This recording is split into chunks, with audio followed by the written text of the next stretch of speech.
Yeah, well, companies like Visa coming into the space are actually really great for the stability and sort of perception of the industry as well. I mean, one of the things we have heard from small merchants for, years at this point is they want to accept USDC. They want to be able to take crypto payments. They want to be able to do these things, but they don't have, a small business doesn't have the lawyers to say whether what they're doing is compliant or not. And if someone like a regulator comes asking, they don't have the money to defend that.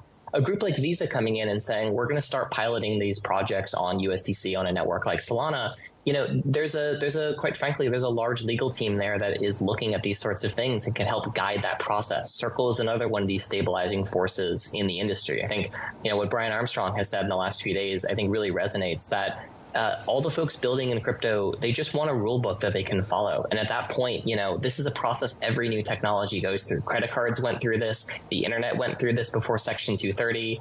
AI is going through this as well as crypto is going through this right now. This is just a learning process. And I think one of the great things about democratic systems of government is on a long enough time horizon, they usually get it right. And so I actually think the United States is still one of the best places in the world to be an entrepreneur and to build products and services in blockchain.